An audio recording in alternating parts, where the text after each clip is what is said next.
Newcastle Beach was a hive of activity today, as it will be all week.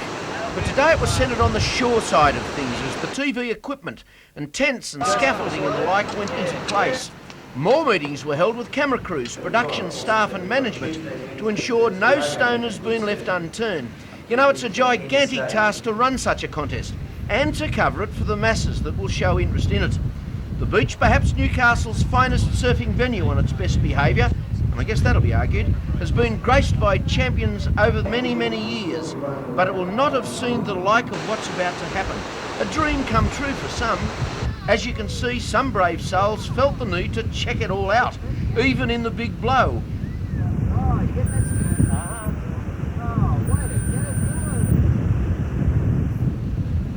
Which tournament chairman Nat Jeffrey sees as ideal for now. I'd say the wind's a little lighter tomorrow, waves around 1.5 to 1.8 metres. On Wednesday, the winds will be lighter again and more onshore from the east, even getting around to the northeast, and the swell around 1.2 to 1.5 metres, and I can see it staying that way for most of the rest of the week. The sentimental favourite is the hometown boy, the local legend, 4 times world champion, the wounded seagull Mark Richards. Watch out, world.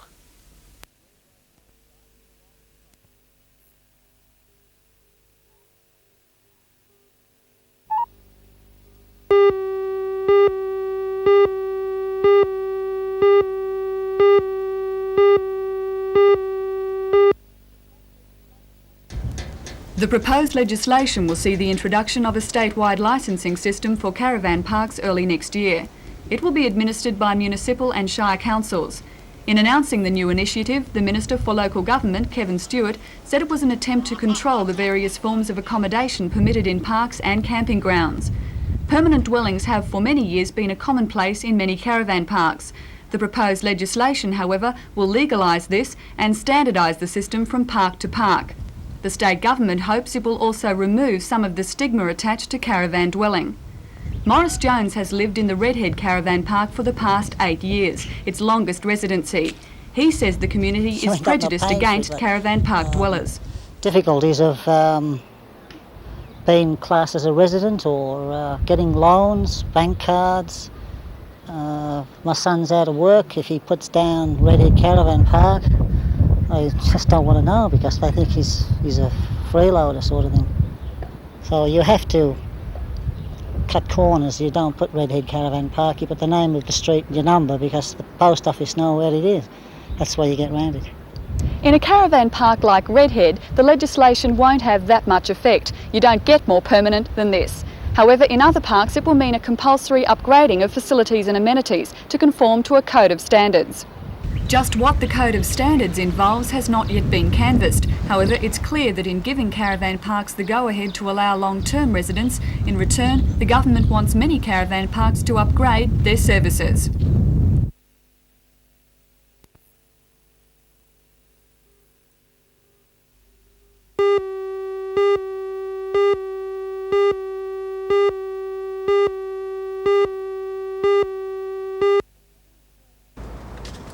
With the huge Erina shopping centre nearing completion, a lot of people in Gosford were worried that the city's central business district would become a ghost town. There seems to be a revitalisation in the air. The Old Froggy Skating Centre in Man Street, Gosford, is the site for a 15-storey retail, commercial and residential development. The height of the building has been a point of contention from opponents, who say that the building will stick out like a sore thumb and will block out views of Brisbane waters. Nevertheless, the Gosford Council Town Planning Department has given the project the go-ahead with a number of conditions, but it still has to go before the full council. The Chamber of Commerce in Gosford says this development is just what the city needs, and its Deputy President Graham Black says there shouldn't be any problems filling the 11,500 square metres of office space. There's government departments that are showing very strong interest in moving up here, as a large section of the police department are now in Gosford. So there'll be good support from them as well as from the private sector, and we've got to look a little bit down the track too. It's a couple of years until the development we envisage to be completed, whether it be Froggies or the other proposals for multi-storey office space opposite the Kibble Park. So when in a couple of years' time there will be very, very strong demand. Meanwhile, a local marina developer is seeking council support for a 120-berth marina in the Brisbane waters at Gosford. The $1.5 million plan still has to gain a lease from the Lands Board before the project can begin. The development will include the reclamation of 20 metres of the harbour for car parking, a kiosk, yacht repair facilities and, according to Bob Tuckwell, who's been working on the project for 2 years, a much-needed marina. Over the past few years there's been a considerable increase in boating, both pleasure and fishing, and this area just doesn't have anything at Gosford at the moment to cater for it.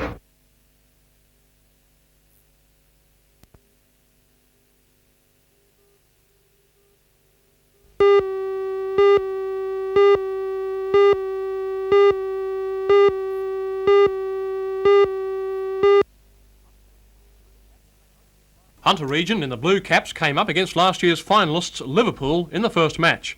Liverpool, along with defending champions Sydney Metropolitan East, are favourites in this year's tournament.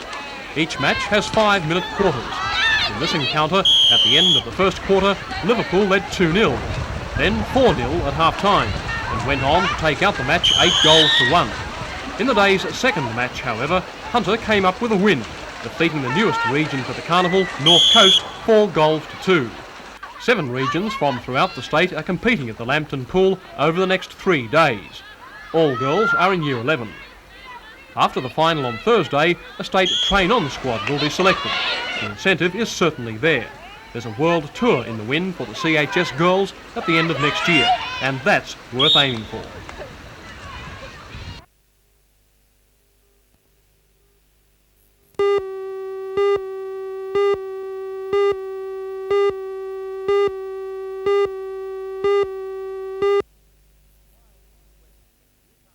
While East West's Newcastle to Sydney and Newcastle to Brisbane services are legal, there is a predominance of passengers who travel all the way through. In August, Ansett lodged a complaint about this, which the department has now acted upon in an interesting way. East West applied last March to import another aeroplane, an application turned down by the department on the grounds that the company doesn't need it. In arriving at that decision, the department is refusing to count the passengers carried on the Sydney to Brisbane route.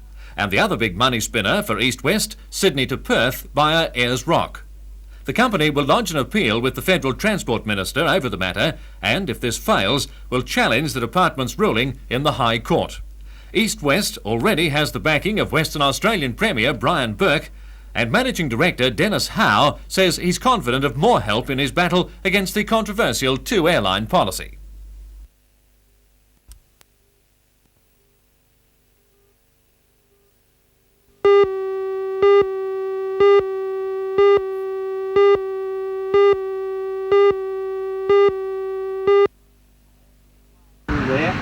Although Des Wyatt says that anyone can be taught, it was obvious this afternoon that this journalist was not one of those people. Despite 10 minutes of intensive coaching, the only teachers were either in my imagination or a direct result of the wind. For Mr. Wyatt, though, success was on the horizon, or to be exact, in a corner of National Park. He was using one of the traditional tools of a water diviner. Firstly, a Y rod cut from a willow tree, and secondly, what's known as a diviner's wand, to, as he says, double-check his find. Mr. Wyatt, though, is very serious about his art.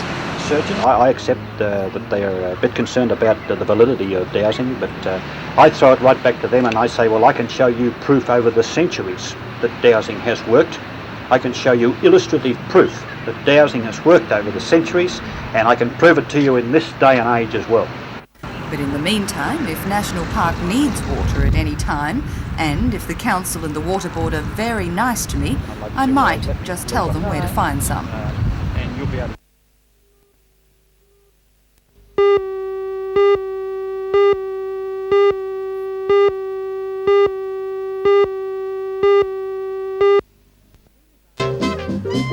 The boulevard at Toronto was closed to traffic for the festivities and open to pedestrians. They were free to wander among the 75 sites occupied by stallholders selling goods ranging from sunglasses and handicrafts to wine and souvenirs. Many shops in Toronto were also open for business.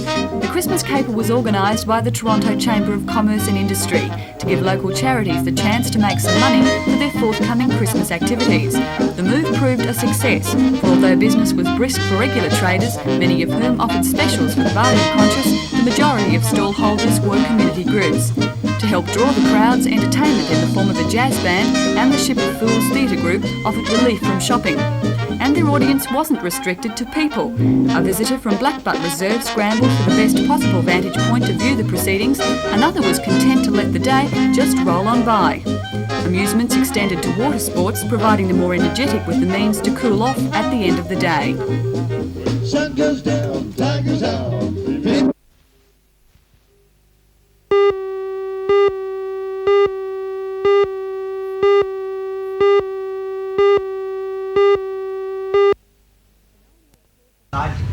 The 9-week course is conducted by volunteer lecturers who teach Year 9 and 10 students about pregnancy, basic first aid for children and the danger signs for child abuse.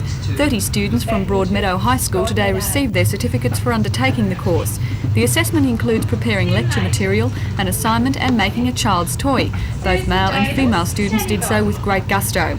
Service Coordinator for the Red Cross in Newcastle, Marie Watt, says the object of the course is to assist young people with every aspect of childcare. And it gives them a start and a way of thinking a little maturely about babysitting to start with, which is important to that age group. They're often asked to babysit, so if they know a little bit about babies and children, they can do it more competently, and I think this is why it's aimed at that age group. Why does the course include such topics as child abuse? Well, I think we'd all agree there's a lot of child abuse going on in our community, and a lot of the children in the classes are very often subject to child abuse too. And I think it's good that they're aware of it, that they can pick it out and perhaps learn how to deal with it, which is, that's rather important for them.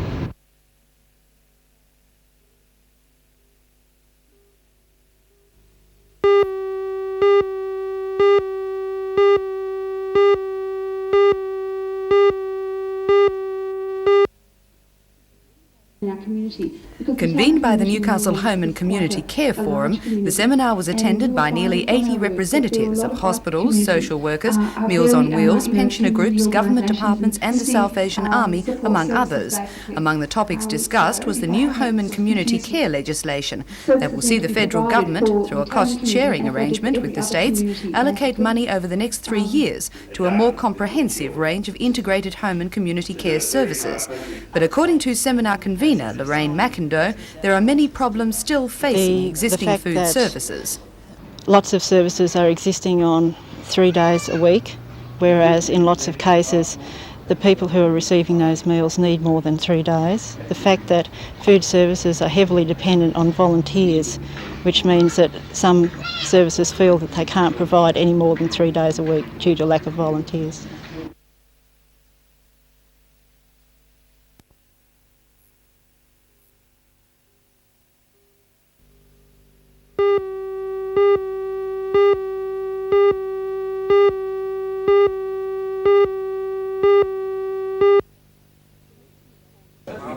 The meeting was called to debate the report by local government inspectors and discuss its recommendations. But as the meeting was opened, Councillor Muir moved that the report was too lengthy and involved to make any decisions in haste. He says 1 week is just too short given the importance of the document and its recommendation to consider the replacement of the Shire Clerk John Walsh. Councillor Muir also moved that the auditing firm of Coopers and Lybrand should be called in to investigate the council's financial position as well as looking into its managerial structure. This motion was opposed by councillors Collins, McKenzie and Crichton, but the deferring motion was carried 6 votes to 3. Do you think the deferment will gain anything? Not really. I think that the recommendation for the local government inspectors to do it would have achieved exactly the same result. And I think that if we wait around, I don't know what the time frame will be, but we're looking at least another week, I would assume, as a minimum for Coopers Lybrand to do it. So I don't really think that it will achieve much.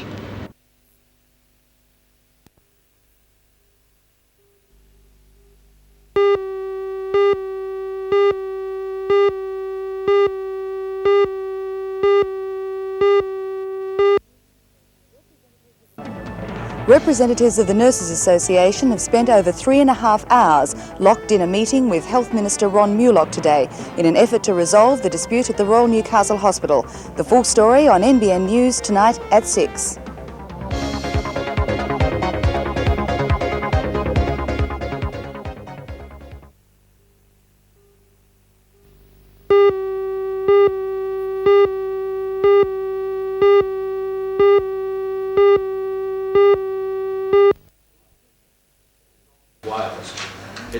The director of the exhibition, Desmond Kennard, addressed a gathering of community groups at the City Hall today. Later, he inspected several suggested sites for the planned 7-day stay here, like the showgrounds, the ISC, Rathmines and Spears Point Park.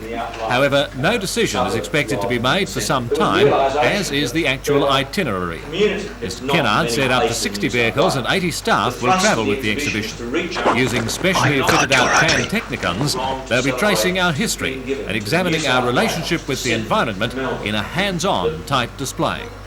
It's a travelling exhibition, and the idea was to have some activity, an important activity, which was taken to the outlying parts of Australia, particularly the northwest of Western Australia, Northern Territory and southwest Western Australia, because it was felt generally there was perhaps overemphasis on the eastern states, and there was a need for other Australians to have an opportunity to celebrate the bicentennial activities, and we are fulfilling that need by having an exhibition which covers the history and development of Australia and taking it around. But of course it's a very expensive operation.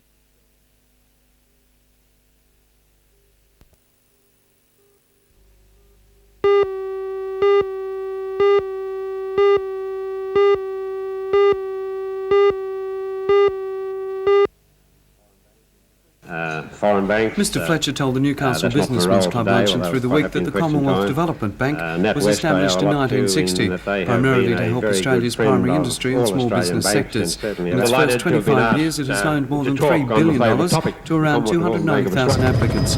Last year it loaned $160 million to primary producers. He said its impact on rural Australia has been great, that much of the country's recent agricultural development has come about because of the Development Bank. Backed up by a team of experts in the fields of finance and agriculture, the bank and its chief, Mr Fletcher, know only too well what effect the cost-price squeeze and the increasing level of overseas competition is having on Australia's agricultural productivity. I asked him then if the current rural crisis meant the bank was finding it harder to make loans to primary industry. In certain segments of primary industry, there is an inability to satisfy us that they can succeed, they can service the debt they want to take on. And this applies particularly, of course, in industries like sugar and rice, to a lesser extent, slightly lesser extent in grain, where there's a very severe uncertainty about markets. On the other hand, wool and sheep are still going along very nicely. Beef cattle is going along fairly well. Dairying is one of those that are in trouble because there we're dependent for something like about 80% of our production in Victoria, Tasmania, that goes to export markets. 1 in 2 applications to the Commonwealth Development Bank are knocked back. If you were a farmer that was knocked back then, would you consider giving up perhaps? Well, in that stage, we really said to him that, in our opinion, based on the assessment of people who are graduates of agricultural colleges, we've said, look, you can't succeed. What you really should do is get out or come up with some different idea as to how you're going to move along in future.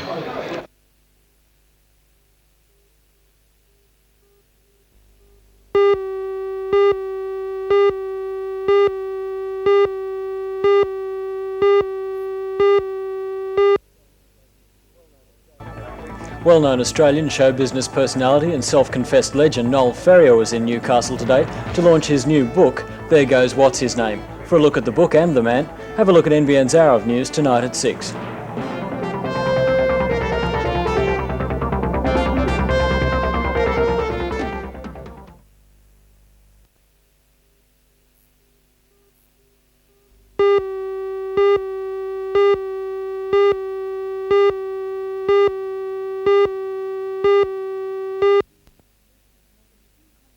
More than 200 residents attended the public meeting held at the Nelson Bay Police Boys Club. The meeting to discuss the action against the Port Stephens Shire Council was organised by the Women's Committee of the Tomaree Peninsula. After lengthy discussions, a motion was put forward condemning the council and calling for the immediate suspension of the Shire Clerk, resignation of the Shire President and all councillors. It was further added that if the council did not resign within 60 days, the Minister for Local Government should dismiss them from their duties. The motion was unanimously carried. Spokesman for the group, Patricia Black, says that the residents have had enough of what they say is gross mismanagement. We're annoyed at the money that's being spent on Salamander. It's not being spent in the Shire. Do you believe that the council has represented the people in their decisions? No way. What measures are you going to take now? Well, we're going to submit this report to the government. We're not going to stop until the council resign or we sack them. All members of the council were invited to the public meeting. However, Councillor Crichton was the only one to attend. He says his allegiance is with the residents of Port Stephens. Councillor Crichton, do you support the motion that was passed at the meeting? It's a regretful fact of life, Melinda, that I do. It's a necessary step, and I have to fully support it, which I did do in the vote. What can you see as the future for the Port Stephens Shire Council? I think that the report, in my view, is a very, very serious document. Even the covering letter which came from the Minister shows how gravely he views it, and I think that there's going to be a possible step against the Council unless we take some form of positive action ourselves. The motion that was passed at the meeting will be put before the Minister for Local Government immediately. The residents are adamant in their cause. They want the Port Stephens Shire Council sacked and a new council elected.